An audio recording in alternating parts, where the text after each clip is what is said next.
Colorado, nice crowd coming in, including Phil Russell, who will shortly be named the OVC Player of the Week, or there needs to be a governmental investigation. We'll talk more about that. He'll join us a little bit later. Coach Brad Korn is here, and we're going to be talking Redhawks basketball. We want to invite you to join us. We've got room for you here at Wings Etc., a terrific place for lunch.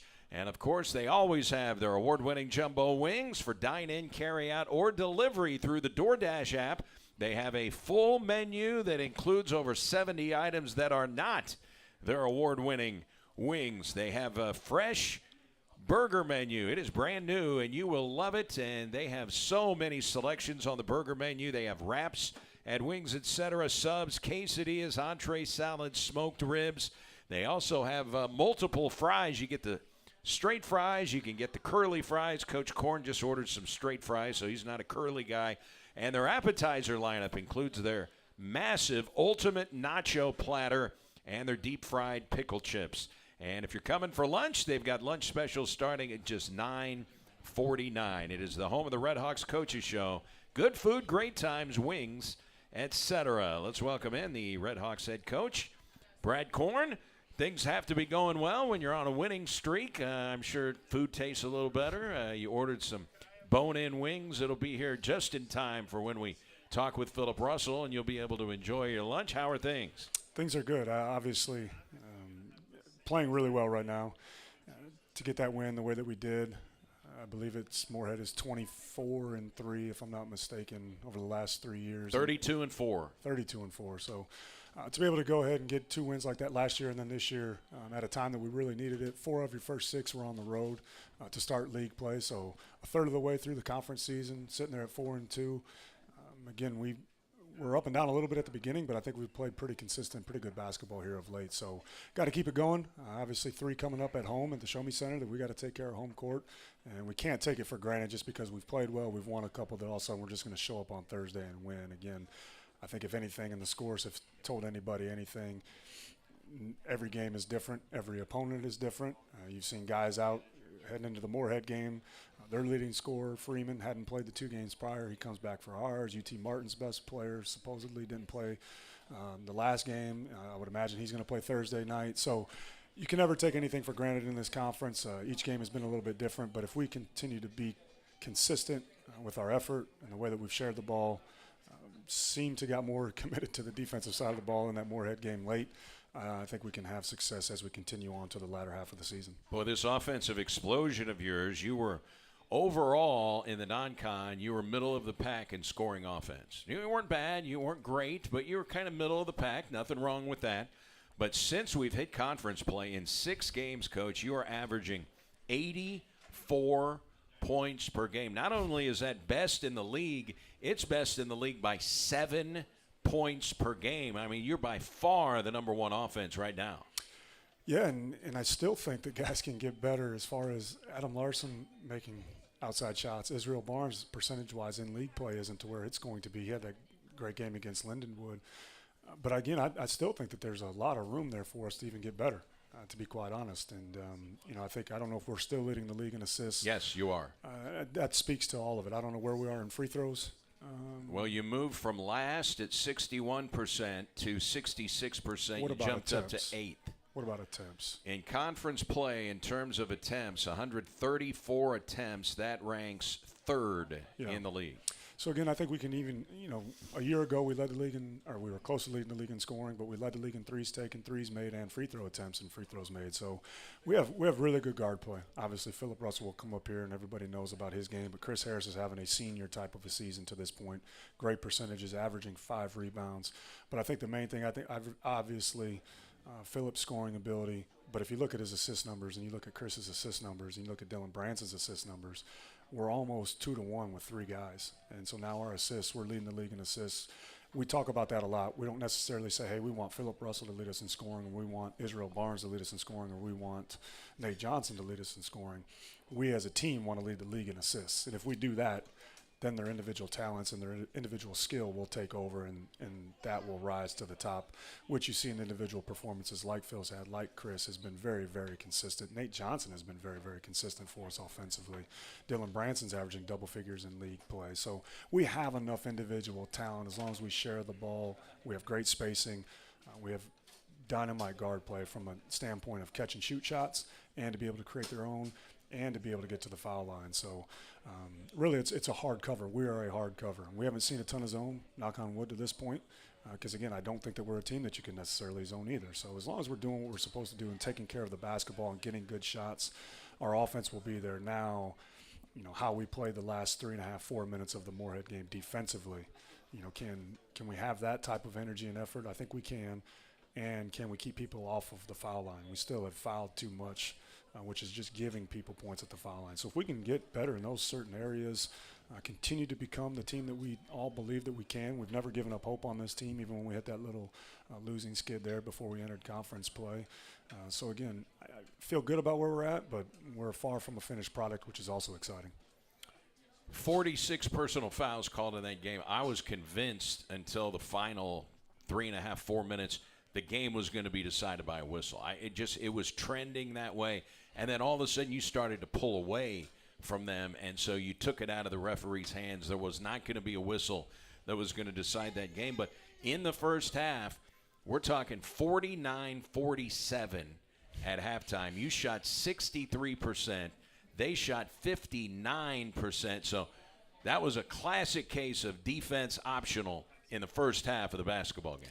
Yeah, and it just was kind of going that way. We said in a couple of the timeouts, like, guys, we're just trading baskets at this point. And if you're going to win a game on the road, you're going to have to put your foot down at some point.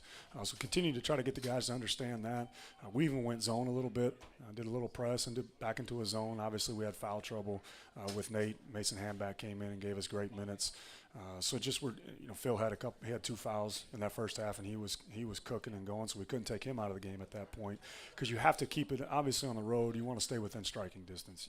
If you get down 12, 14, 15, who knows what can happen. We got down by as many as 9 in the second half.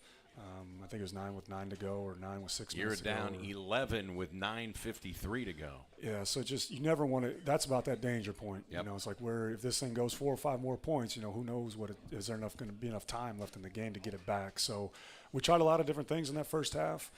We had a game plan for their big guy. They had not shot the ball particularly well from 3 heading into that game. They had only averaged 5 threes a game made heading into our game, and then they came out blazing. And again, you got to, every game, again, I say it all the time, but every game is different. Every opponent is different. It doesn't matter what happened the game before. They had lost by 17 points. So you knew you were going to get their best shot. So they came out shooting the ball extremely well. And we obviously play with more of an up-tempo pace, and we had to enforce and impose our tempo on them. They wanted to be a little bit more of a slowed down pace, a little bit more of a half-court game. But that's just not how we play. And I think that's what makes us hard to guard. I think that's why we get good shots. I think that's why we lead the league in assists and scoring, because we want to force that tempo. So, again, if we can do a much better job on the defensive side as far as not fouling away from the basket as much, protect the paint more, we're going to be a hard cover as we enter these last 12 games of league play. Boy, Alex Gross came into the game, their 6'10 center. Now, he's a transfer from NAIA, Olivet Nazarene, where he played 4 years. But he came in 2,200 career points, 1,300 career rebounds. Now, I realize that most of that was accumulated at his previous school, but early in the game, they were clearly trying to take the ball inside. He was backing guys down. He was picking up fouls on your guys. Nate got 2. You bring in Josh Mitchell. He got 2 quick fouls, ended up getting a 3rd. So their game plan early was to go to Gross, and it was successful. But then they kind of got away from going to Gross. What did you do where he did not become as much of a factor as he was early in the game? You know what? I don't know if Nate's fouls early or just Nate's constant. Nate's done Nate really understands scouting report and what we're trying to do on the defensive side of the ball, and he picks things up pretty quick.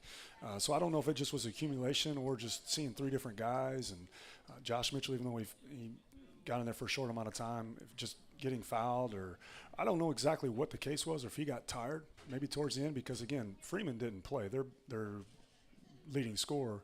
He's averaging like 20 points a game, I believe it was. In conference play, he was averaging 24 points per game in the first 3 conference games. Yeah, and so on Thursday, he didn't play, and they were going to Gross every single time. They were playing through him to try to win that basketball game. So I don't know if that Thursday, quick turnaround Saturday, if he just ran out of gas. I'm not quite sure, but I do think that Nate, especially when I went back and watched it, those last 5 minutes, Nate did a tremendous job on post D. And he just really frustrated. He didn't allow him to get to his spots. I thought too early in the first half, he was just too comfortable. And that's what got us in trouble against Southern Indiana and their big guy. So if we allow catches right there on the block, there's not a whole lot we can do schematically, system-wise, defensively, unless you want to give up threes. And so I think they were trying to establish him early, and he was ready to go. But I think maybe over the course of the game, we wore him down. And I thought Nate's defensive attention to detail late was a huge, huge factor in that. So they shoot 59% in the first half. In the second half, you were able to hold them down a little bit. They shoot 49%, but a lot of that was early in the second half because over the last 3.5 minutes, you did not allow a field goal. What changed in the game defensively for your team that all of a sudden they could not score late against your squad? I think that it just was – obviously Phil had a special performance to keep us in it. We even talked about it at halftime. Like, hey, guys, it feels like we should be down 12, 15 points, and it's a one-possession game.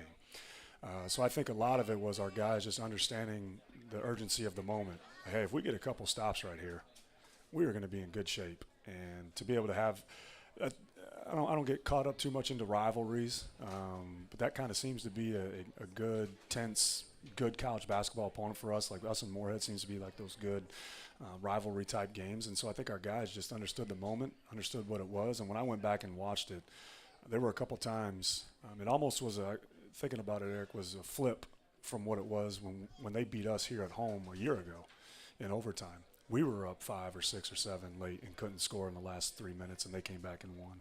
It was a flip, and what I saw when I went back and watched the film was the defensive intensity from a guy like Quan Smart. So they ran kind of a similar play that they run where their big guy, Gross, goes and sets a pin down on that lane line and makes you make a decision if you're going to go on the inside of it or if you're going to trail. And we had trailed in the past and got hit on the screen and allowed for an open 3. Quan Smart twice, back-to-back plays, his energy level, his engagement was big time.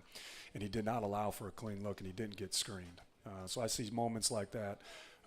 We didn't do what we were supposed to do on one defensive possession. Chris came in and helped Israel. Israel peeled off of his man and went to Chris's man and got a deflection and a steal late in the game. Nate Johnson was playing behind, had his arm in on a three-quarter post-up and got a deflection and got a steal. Those were all things that we can control from a defensive effort standpoint. We did those things and we executed those things. It did not give them a clean look, really the last 3 possessions of the game. And so I think that was the ultimate difference. And, again, there's always ups and downs. There's flow to a game, and you get caught on some plays here and there.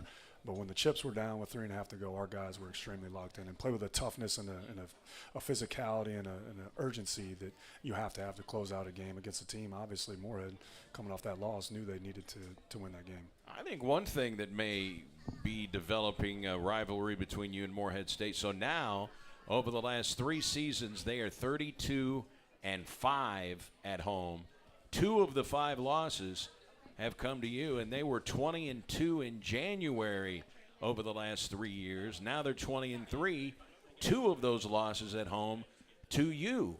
That is what kind of seeds a rivalry, don't you think? Yeah, and again, you look at our games prior to that. We lost at home to them in overtime. The COVID year, we're battle here, battle at their place. Those were 6-7 point games. Those weren't just blowout games. And then we play them in the conference tournament.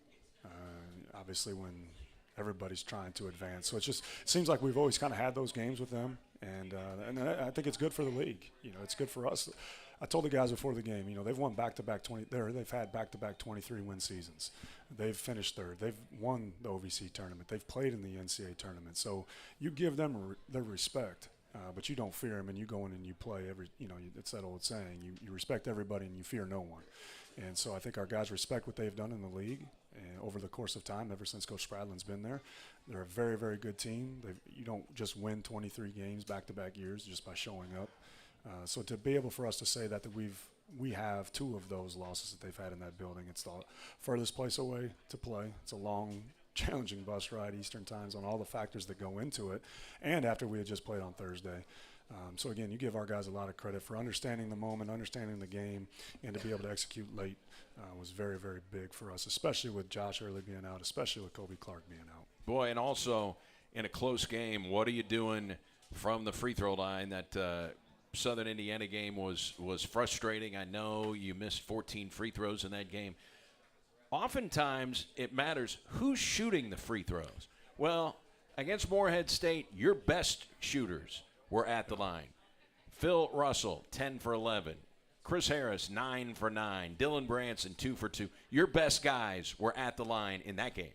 Yeah, and Chris hit 2 huge free throws, and he hit that huge 3 late. They came down and scored on us. Phil got fouled on a shooting foul. He makes both of those free throws. So, he probably know. Well, I know he knows. But if he had made both his free throws late, he would have had the record instead of tying it. So, when he made that one to go up 3, that's a huge free throw. Obviously you'd love to be up 4, but there's a big difference between being up 3 and being up 2, especially with where we were even a year ago. We were in that same spot at home. I keep going back to it. But at home we were up 3, and they hit a 3 to tie the game and send it into overtime. So being up 3 points is a huge, huge thing. Being up 4 obviously is even better because, again, even if the other team scores, conventional wisdom is you're still going to get the ball back and get fouled and still have a chance to put yourself up 3. But that was a huge free throw, and Chris just a massive putback. Nate and Israel both got their hands on that ball. Israel kicks it out. Actually, when Chris caught it, I told him, I said, shoot it. And then he didn't shoot it right away, and he took a dribble and he shot it and he made it. But that was a huge, huge shot. So again, I keep going back to it. But when you have guys like Phil Russell, I'll be completely honest with you, Eric, we don't have a ton of press breaker type offense. We don't have a big press offense. Phil, Chris, Dylan, they are our press offense. And I think one thing, a guy that Phil played with, Yuri Collins at SLU, he had a quote of saying, if I want the ball, no one's going to stop me from getting the ball. And I feel that way with our guards. If Phil Russell really wants the ball, he's going to get the ball. Chris Harris, if he wants the basketball, should be able to get the basketball. And then a lot of times Dylan takes it out. And so now he's able to make those decisions. And again, there's not a lot that you can necessarily do with us if we're in the right state of mind, if we're playing the way that we can play offensively and defensively. So we're a tough cover. I know I would not want to have our scout if I was playing us.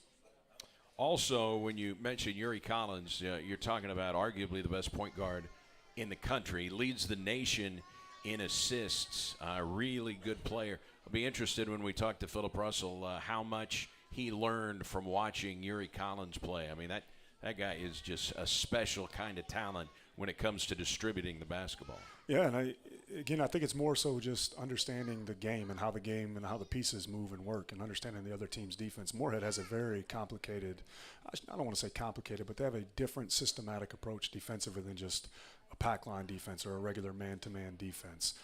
They hedge ball screens where the big guy comes out and tries to stop the guard from turning the corner, and then they zone off on the backside. So again, if you don't understand or you don't have the high-level basketball IQ that Chris, Phil, and our guards have, it can be bothersome for you. But I think the way we started that game, you look at Phil had 37, played a fantastic game. But if you go back and watch the first 5 possessions, Nate Johnson got 3 dunks, and he was set up by Phil. So again, he's able to get other people involved. If you look at our great wins or the games that we've played really, really well, not only has Phil scored, but he's also assisted. Not only has Chris scored, but he's also assisted. And so, again, that just makes our team and our depth and our whole way that we're moving and playing so much harder to deal with. If Nate Johnson's out there getting spoon-fed 12 points and he's getting dunks, well, now you're going to commit to Phil on the ball, and that's why Nate's scoring. Well, now if you get off of and get back to Nate because now he's gotten 4 dunks, well, now that opens up driving lanes for Phil and Chris and others. And so it's a combination of both. And so if you have a high IQ the way that Phil and Chris have a high IQ and can understand that and be able to play both and not just be one way, it's a very tough cover. Philip Russell scored 37 points in the game. He tied Tyler Stone's school record at Division I. Stone did it in February 13th of 2014. So that's a 9-year-old record by Tyler Stone. He did it at SIU Edwardsville. He was a monster at SEMO, but a different player. He's a power forward, center, shot blocker. That Phil is a point guard and 37 points. Sometimes you can tell early if a guy is going to have a special game. Could you tell early, hey, Philip Russell is hot, let's keep feeding Philip Russell? Yeah, it probably was after his first three. When I'll put it to you this way. When Josh Early, when we're in individual workouts, when he dunks the ball, it sounds different. In that game against Moorhead, when Phil made his first three, it looked and it sounded different. And it just was the perfect kind of shot, the way it went in, his body control, the way he framed it up top. I was like, okay, he's locked in. And he can talk about it. He knows Freeman very well from their AAU days. I went up. That was a good individual matchup. I had fun watching those guys go at each other. Yeah, and they've got a long history, and so it was a good competitive. But I think that gets Phil going. You know, we've all heard the stories about Kobe Bryant, Michael Jordan, how they create these things in their minds just to get them to go to another level and another place. Phil has done a nice job of being able to go somewhere else in his mind of a competitive nature when he keeps it within the game. His level of play and the level of player that he is really shines through, and I thought that was the case on Saturday. You know, something else with Freeman. Now, he scored 26 points. He's a tremendous player. Tennessee State, Illinois State, now he's at Moorhead State. He's 95% from the line in conference games. He only shot 6 free throws in the game. I mean, there's a guy like DeMarco Minor. I mean, you just don't want to put him at the free throw line. And he shot a bunch of free throws against you. They still lost the game. But that's a guy you have to keep off the line. And he was trying to get to the free throw line. Yeah, and again, I think we talk about Phil scoring, having that big game, but you also talk about his assisting. And then I don't think probably what people talk about enough is his defense too. You know, he especially against those types of matchups where people, you know, you look at Rayshon Taylor and he might have scored 20, but he wasn't in the same type of game, the same type of rhythm in that game. And again, that was Phil's primary matchup. So when Phil's hooked up that way, and that's what you want from one of your best guys, and when he's scoring the ball and assisting and defending, that's a complete player. And then your level of play really rises to the top. So he was ready to go against Freeman. Again, he still scored the ball, but he wasn't able to get to his spots. He hit a couple threes that were tough shots. That you just have to shake his hand and move on to the next play because there wasn't anything outside of fouling him. There wasn't much more we could do. And then you give guys like Mason Handback, Nate Johnson credit for being able to contain him in the ball screen and make him maybe make another play, another pass, or shoot a challenge, tough shot because one guy just can't defend him. What does it say about Philip Russell that not only is he second in the league in scoring, but he leads the league in assists? Oftentimes, guys that are super scorers are not really good assist guys, point guard or not. Scoring point guards aren't always big on assists. You look at Yuri Collins, you know, he leads the nation in assists, but he's not a scorer like Philip Russell is. What's it say about Phil scoring and the top assist guy in the league? I think it's growth in his game. And, you know, before the season, I told him privately, it's like, hey, man, you do not have to do this all on your own. You know, it's going to be hard. You're at the top of everybody's scouting report. You're going to be everyone's main deal to take out of a game. And so now for him to be able to understand of how to get others involved, because he's going to play enough minutes, he's going to have the ball in his hands enough to where he's going to be able to get his points, and he's too good for teams to try to keep contained and bottled up. It speaks to his growth and understanding of the game and how getting everybody involved. I mean, he even says it during practices that he's a pass-first point guard, which we all joke with him and back and forth on that. But when he's playing that way, so if teams go into a game and say, hey, we got to stop Phil Russell from scoring, but if he's got 8 assists, that's 16 points. And so obviously that doesn't go into Phil's scoring column, but now that makes it easier for you late in the game or to get in a heat check later on in the game because now you've gotten somebody else involved. And you look at all the greats, and I've said it before, but like Michael Jordan, Kobe Bryant, Phil Jackson, that's all he talked to those guys about, is understanding how to get everybody involved to make the game easier for yourself. And again, I've seen a lot of growth within Phil from that regard, Eric, that he's not just driven only by scoring the basketball. I talked about his defense. When he's hooked up defensively, it sets the tone for the rest of us. And then also you add in the assisting because he's always going to be able to score. Phil can score. But now if he's able to do those 2 other things for us, I mean, it just makes – it's why we're 4-2. It's why every team across the country, no matter what, has a leading scorer. So if that's all you want to be, it's like, well, anybody has that. You know, what else do you want to do? Do you want to put yourself in a position winning record, giving yourself a chance the last couple weeks of the season to be able to fight for a championship. There's other things that you have to do other than just score, and so I see the growth in him being able to do that for our team is huge. And scoring numbers, I mean, Tom Schubert told me this a long time ago. He said, man, somebody leads the bad team in scoring. I mean, someone leads teams that aren't very good in scoring. That doesn't mean that they're a tremendous player. They're just the leading scorer on that particular team. Right. And again, and everyone has individual goals, as you should. I tell the guys all the time, I want everybody on our team to want to be player of the year. That's got to be what motivates you outside of practice settings and when you're in your apartment by yourself. You got to have certain goals that you want to reach, and that's what's got to drive you in the darkness. And so just the leading scorer isn't going to get probably what you want, And then again, it goes back to that old line. If you win the conference, someone on that team is going to be player of the year. The guy that just averages 30 points and his team doesn't win, that guy's never going to be player of the year. So they go hand in hand, and the more that you can find that balance, the more you're going to reach your own individual goals, but at the same time, you're going to be able to have great team success as well, in which in the game of basketball, team sport, team aspect, you got to have both. But I think obviously Phil understands that, super competitive, but again, his defense is also something that I don't think a lot of people talk about. Yeah, you're a leading scorer, but also are you a good defender?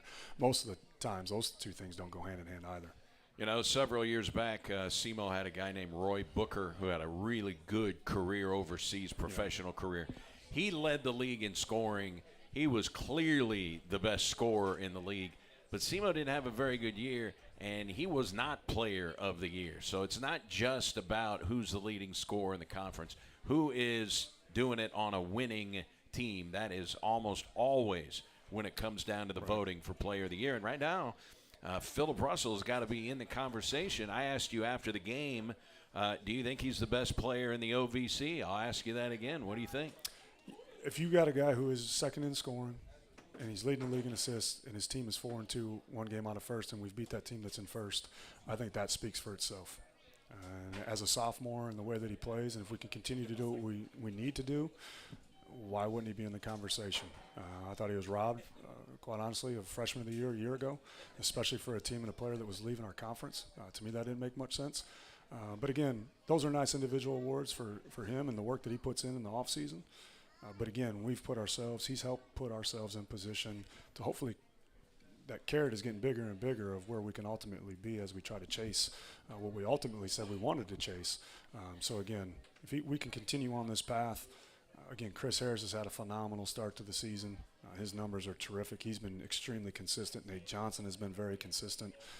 So again, you've got your best statistical guy, and then you've got great consistency from seniors. That's a nice recipe to have a great season.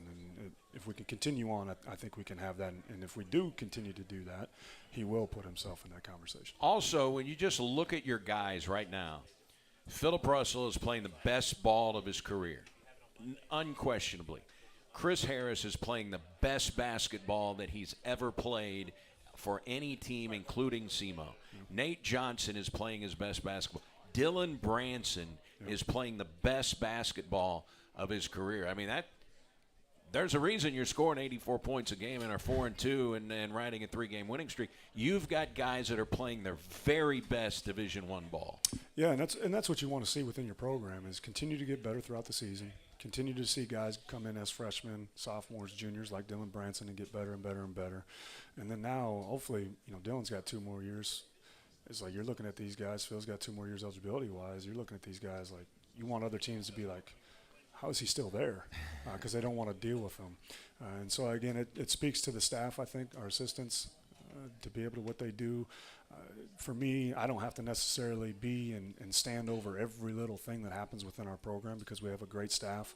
They get the guys better, great with scouting reports, great with the prep. So, again, you want to see that within your program, especially when we've had turnover. We can't forget that we brought in 2 new assistants. We had 10 new faces to the roster.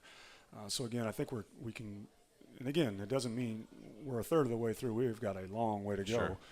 But what you don't want to do is take pride in what you've done to this point either, and have confidence going forward. So, again, I think it speaks to all facets of the program player development continuing to get better, and we've shown that really throughout too, even going back to years prior. Even guys that have left and graduated from our program, they had statistical best years of their careers as well. So, again, it's a positive thing, and we've got to continue to stay on that track. And then not only stay on that track, though, Eric, there's also room for us to go to another level. And again, if we can understand that and accept that, and I think our guys will, I think they're starting to sense that. It's starting to be that time of year, and I think it speaks to the way that we closed that game at Moorhead. And you asked how did we do it? I think our guys are really starting to understand what this team can become. You know, these are all just statistics and, analytics and things. I'm sure you're familiar with Ken Palm. Yep. Ken Palm has you winning every one of the rest of your games. The only game that they've got you as an underdog is the game at SIU Edwardsville. Just giving you the Ken Palm.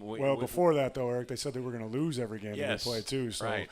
how the it times changes. can change. Yeah, exactly. It changes. It's a fluid deal. I'm just right. telling you, that's what Ken Palm has right now. The Lindenwood game, we broke down the Moorhead State game, but you beat Lindenwood 94-71. Really, really played well. You hit 12 three-pointers in that game, 12 for 23, and it was 20 points for Israel Barnes. He really had a fantastic outing. Adam Larson had gone 3 games without making a single shot. He hadn't scored, and then he comes out there and hits 3 straight threes. He finishes with 11 points. I thought that was a big pick-me-up for your team. Israel Barnes all of a sudden steps up, and then, Russell and Harris do their thing. Yeah, you look at we had talked about it before. You knew Israel and Adam weren't going to continue to shoot the ball poorly like they had the previous 2 games. The Moorhead State game, I don't know that you're always going to have great numbers against them, just how physical they are, and they're a defensive-minded team, so that was going to be a harder statistical game. But Adam he got a rebound late in the Lindenwood game. He's got to continue to do other things. And I think sometimes, too, we forget that Adam is just a freshman. And so we're relying on a freshman to get out there and just always get us 9 points. It's like, well, that's not maybe always going to happen, but there's other things that Adam can do to help our team. And then Israel as well, he's going to continue to get better and better and really understand and figure out this league. I think you see Phil, Nate, and Chris have success against Moorhead, again, because it's an opponent, it's a similar style that they've seen over the course of a year. Lindenwood was kind of new to everybody, and we played extremely, extremely well. I didn't think that we were going to maybe play that well offensively, but it was nice to see us, especially Israel and Adam, make shots because they need to see balls go in as we move on. Because, again, Adam's going to have that game where he just pops up and gets us 12 to 15, 12, 14 points. And Israel's going to pop up, and he's always going to be pretty consistent and get 11. And so now going back to what we can be and what our identity is, getting those guys on board like they did against Lindenwood, I think they can have that type of success, especially as we start this 3-game homestand. I think both guys play better at home. What is it like, before we bring up Philip Russell, what is it like during a practice session when you guys are going hard in practice? What is it like with Philip Russell going hard in practice? And give us a little peek into a practice session, and Philip Russell is in there practicing hard. The same thing that we see on game day. Phil is a hyper competitor, but he brings a ton of energy and pop to practice. He's always talking. We play music, and he knows our guys should never mess up a play, Eric, because if you know every single word to all those songs, there's no way you shouldn't know what every single one of our plays is and where every guy is supposed to go. So I'll give Phil credit. He knows every word, every song that we play at practice, and he also does know all of our plays. So you speak to a point guard, you should know both. But he just brings a ton of energy. He's a competitor. He wants to win a lot of things that he does. If he's not winning, he's going to be telling you why he should be winning. He's kind of like how I was when I was younger, and I'd play video games, and as soon as it didn't go my way, I'd just shut it off and start over until I won, and then I'd tell everybody that I beat the video game.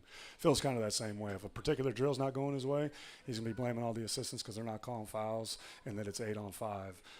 So he's hyper-competitive, but he brings a bunch of life and energy to the practice, which we need, and he competes in practice. The one thing I'll say about Phil, a lot of times a lot of those people that we've talked about, maybe they lead their team in scoring, but they don't lead it in assists, but they only want to show up and score. Phil shows up every day in practice, and him and I's relationship's grown a lot over the year, And he brings it every single day in practice, and I respect that out of him, and that's why he has success. All the great players that I've been around, they bring it every day in practice, and so now the game is even easier. And so I give him a ton of credit for, he comes, by and large, 98% of the time, he is hooked up, ready to go for practice. And so to me, there's no reason why he doesn't have success when it comes game time. Well, Philip Russell going to join us when we come back. Quick time out here from the Red Hawks Coaches Show at Wings, etc. in Cape. Philip Russell on the other side.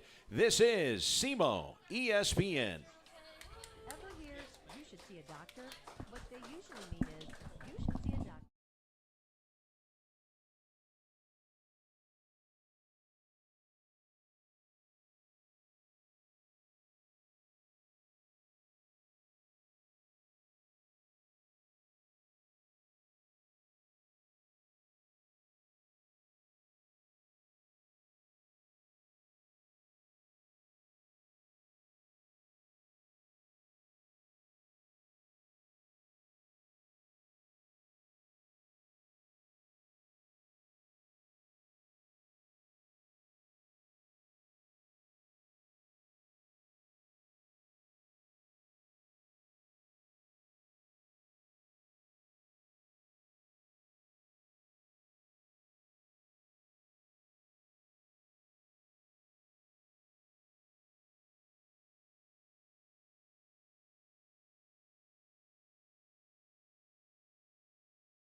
Show. We're at Wings, etc.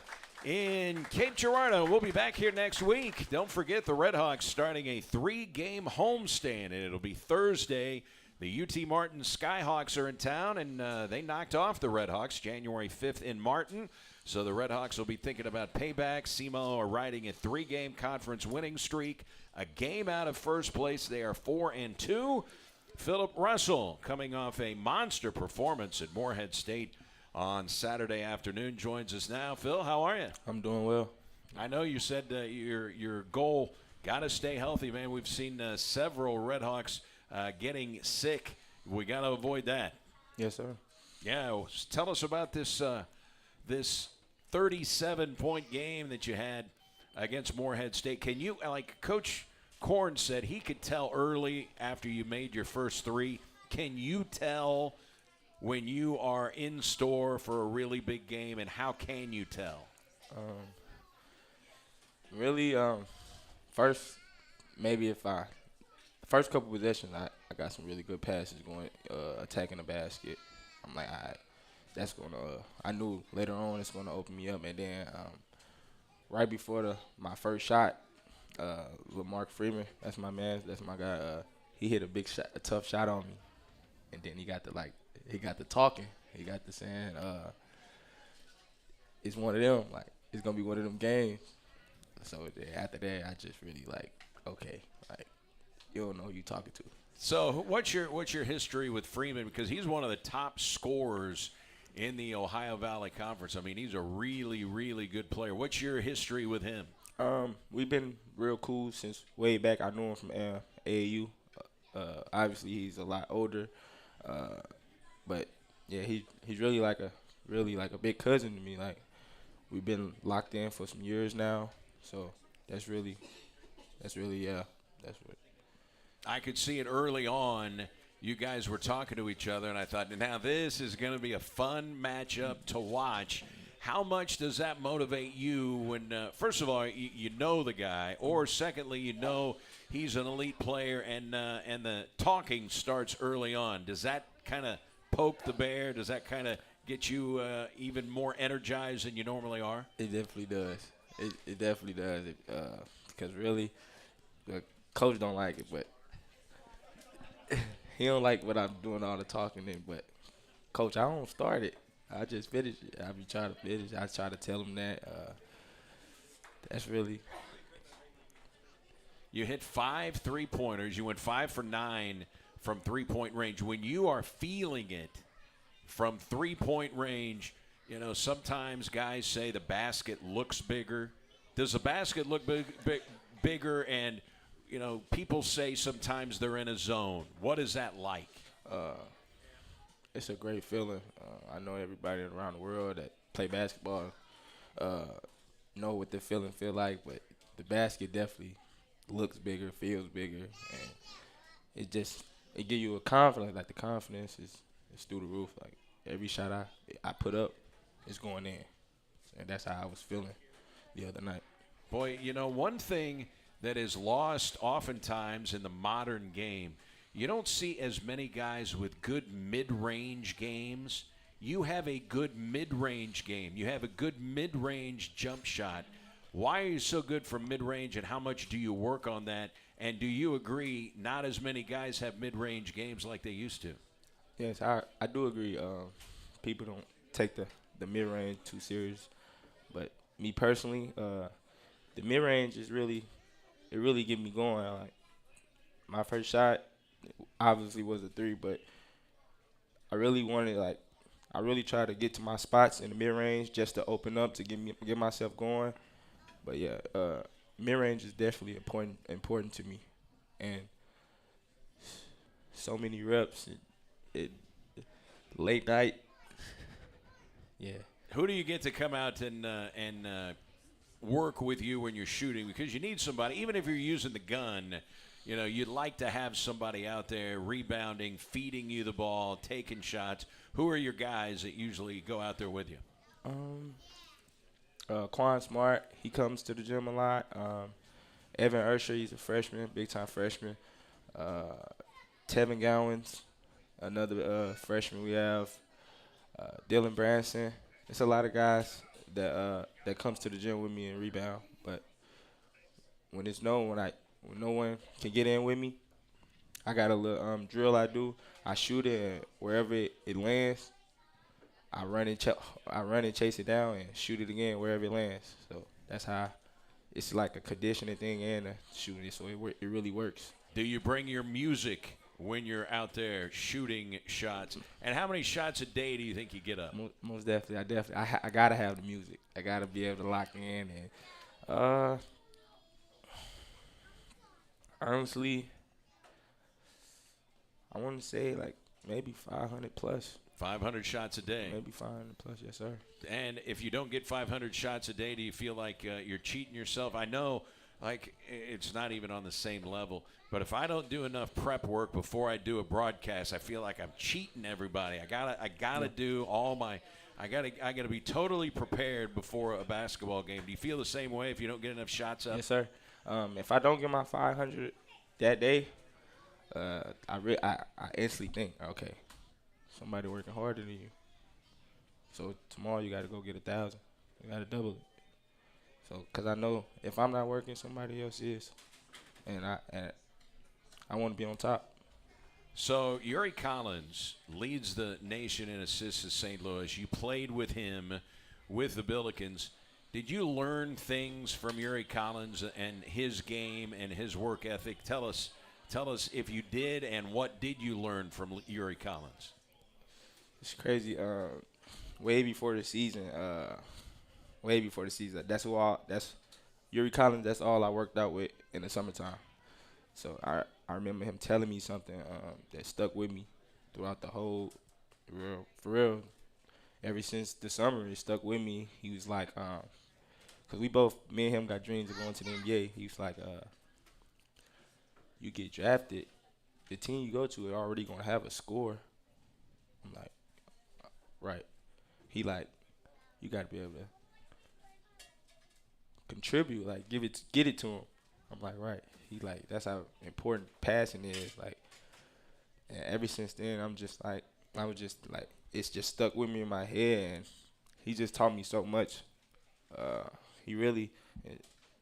don't really even look at him like a big cousin anymore. He's really like a big brother to me.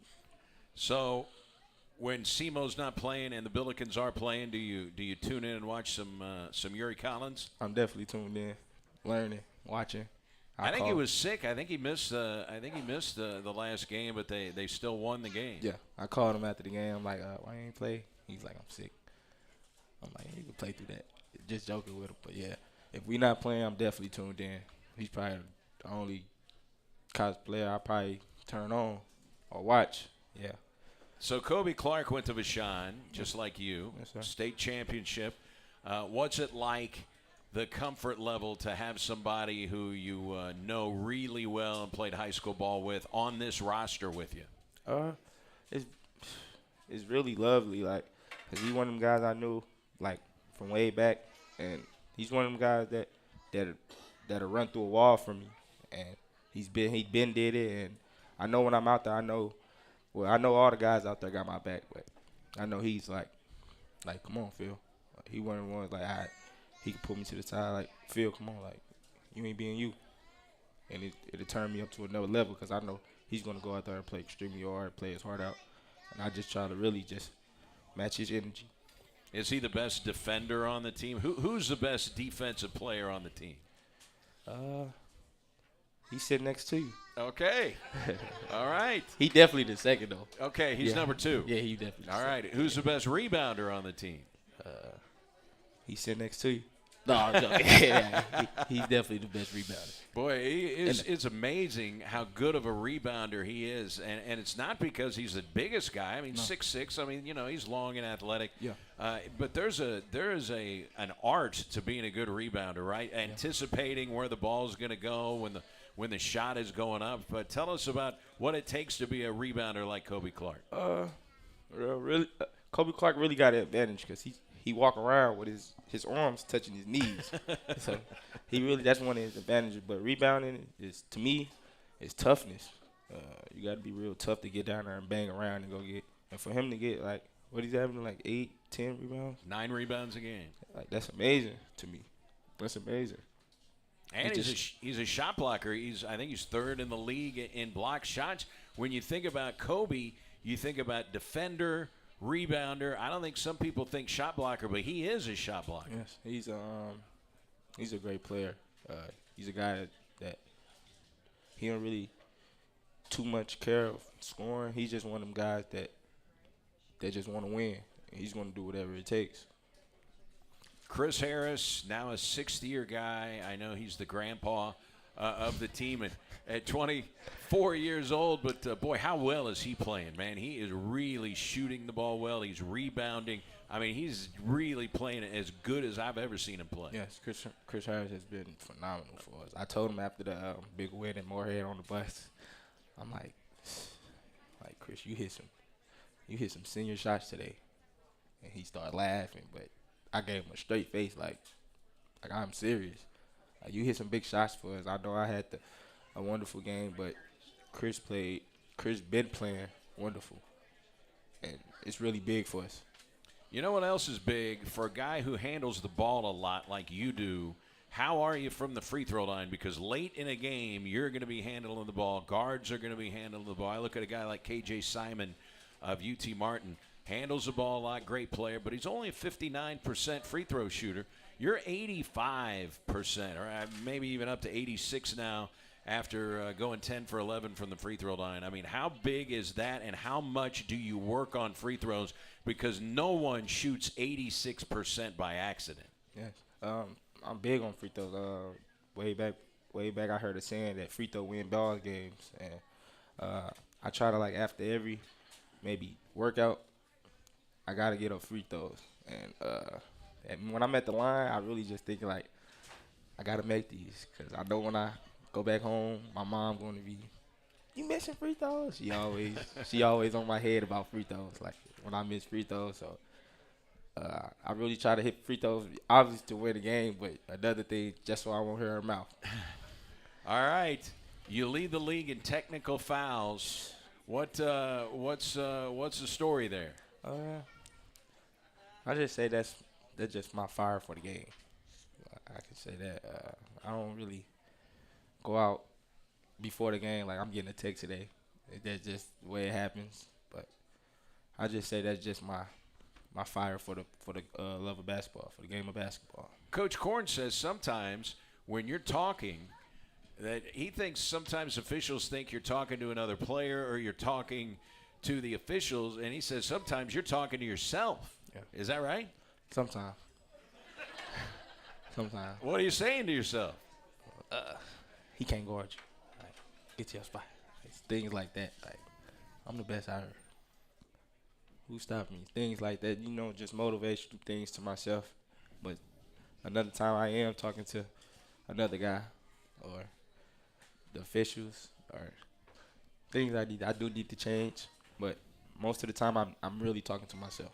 Well, sometimes I'm sure it's nothing mean-spirited when you're talking to another player. Are there times where you're just saying, hey, you can't guard me? I'm here all day. I'm making this shot all day long. How often is it just chatter like that? How often? Yeah. Very often. Okay. Very often. So as you guys get ready for UT Martin, do you go into a game saying, hey, we owe these guys. They just knocked us off. We've got to return the favor. And, hey, we don't want people coming to the Show Me Center and thinking they're going to beat us. Definitely. I think we really don't even have to say that we owe them. I think all the guys already know. We already know we owe them guys, but protecting the Show Me is very important. Like, that's like maybe like an intruder walking into your home and you just won't let it happen. If I would say, but the next game is very important. And I'm sure you're going to be matched up with guys like KJ Simon and Jordan Sears. I don't think people understand how good Jordan Sears is. He is averaging 16 points a game in conference play. You just saw Simon and Sears, so you're going to see him again on Thursday. Yeah, they cool. They all right to me.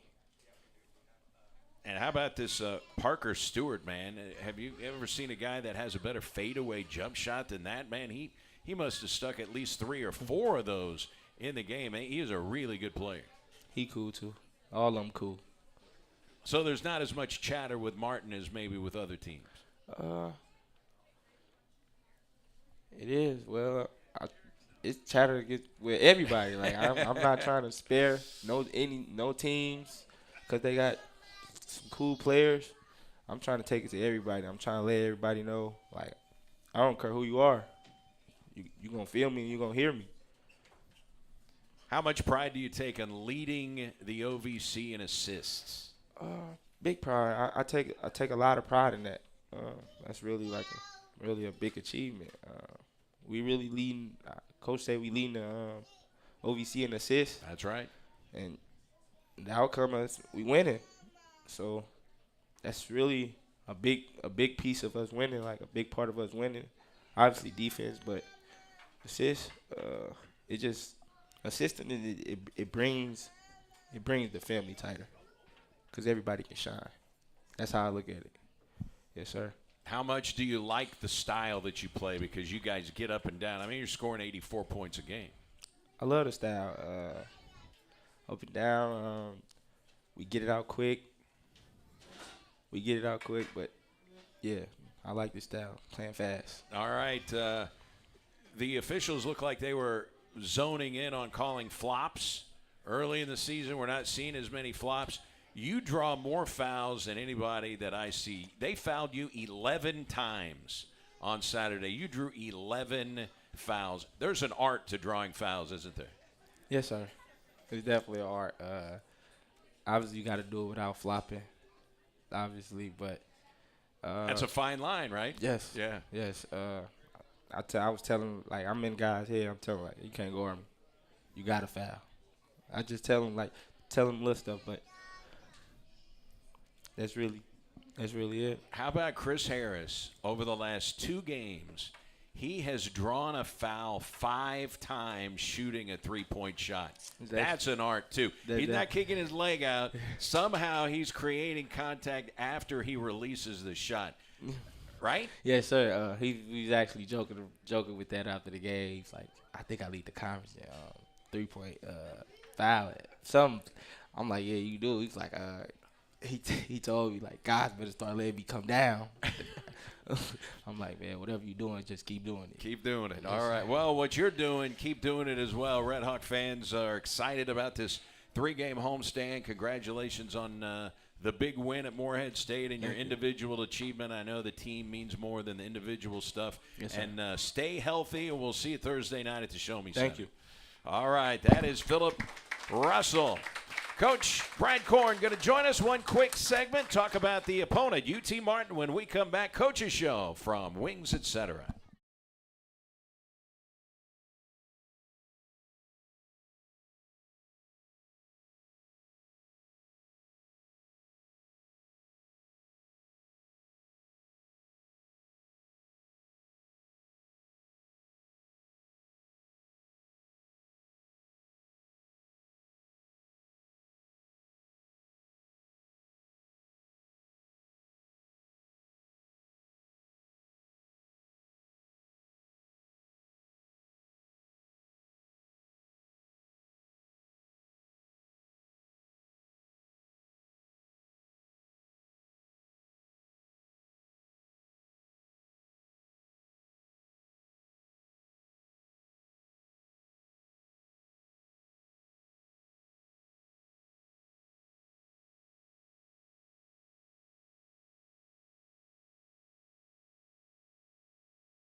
In Cape Girardeau, Coach Brad Korn rejoins us. It'll be the second meeting of the year with the UT Martin Skyhawks. They played January 5th in Martin, 87-82. The Skyhawks won that basketball game. It was a big game for Parker Stewart, Coach. He's the 3rd leading scorer in the league, 25 points in the basketball game, 7 of 10 from the free throw line. That night, they outscored you 30-9 from the free throw line. They are the number 1 free throw shooting team in the league in terms of percentage, 77 in conference play. I would think that's one of the big keys going into the game. Keep those guys off the line. Yeah, and we just they do a nice job, Parker and KJ Simon, they kind of post you up in that 15, 17-foot area. And so that's, again, it puts you in a position of where you're going to bring help from. A lot of times it leaves you guarding them one-on-one. Parker Stewart hit some amazing shots in our game, but we didn't do a good job of containing him early. Is that old saying, that old adage, we let him get going early. He got a bunch of confidence going early. He's not a player that lacks for confidence, but again, we fell asleep. His first shot of the game was a 3. We had our hands down, and once he saw that ball go in, it seemed to be his kind of night. And you can't let a player of his caliber be able to have easy looks and to see his first one go in, because now you're going to be in trouble. So we got to do a much better. We have to do a much better job of that. We have to be tougher. We have to be better in transition. They were just getting us in transition, killing us points in the paint. And again, that's kind of been our recipe. The games that we've won and done a nice job of, we've done better in the paint and we've done better from the foul line. And we didn't do either one of those things against Martin the first time. So we've got to be hooked up, ready to go against them, and I think we will. We'll see what happens with KJ. He didn't play in their last game, so we'll see what comes with that. But they still have enough talent, enough players, other places to where they can cause a lot of problems for us. And Jordan Sears, I mentioned it with Phil.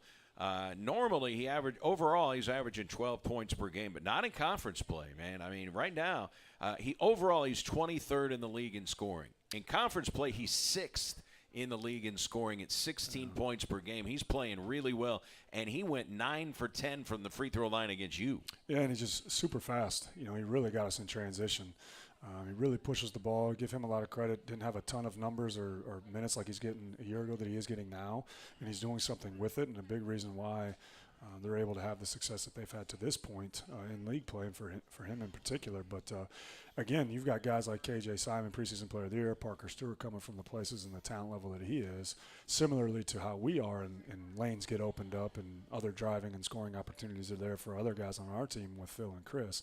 He's kind of taking advantage of those two guys being on those wings as well. So a tough cover for them, good guard play for them across the board. Parker Stewart kind of plays that 4 position, if you will, but he's a guard forward. So a lot of driving lanes, a lot of open floor for him to be able to work downhill. And I know they do shoot some threes, but right now they are last in three-point percentage. They went 3 for 25 at Southern Indiana. So the 3 ball not falling for them, which would lead you to believe that they are going to drive the ball. Not that Stewart and Desmond Williams, those guys are going to shoot threes, obviously. But if the threes aren't falling, you got to think they're going to try to drive the ball because they had success against you the first time. Yeah, and again, our base defense has to be consistent. But in my opinion, we have to do a much, much better job in transition defense and in rebounding. Again, if you have a team shooting a lot of threes and are not making any long shots, long rebounds, but again, I'm trying to get our guys to understand if we get rebounds, we can run. We run and force tempo otherwise, but it can be another part of our offense to where we steal a couple points in transition because we secure the rebound and can push. Desmond Williams, 180 career three-pointers. 88% of his makes this year are three-pointers, 48 of his 54 field goals. That's a guy you got to make bounce it, right? Yeah, and it seems like every game there's that guy on everybody's team in the OVC where he's taken only 6 shots of all of his shots that haven't been from 3. Right. You look at Adam Larson's statistics for us, same kind of thing.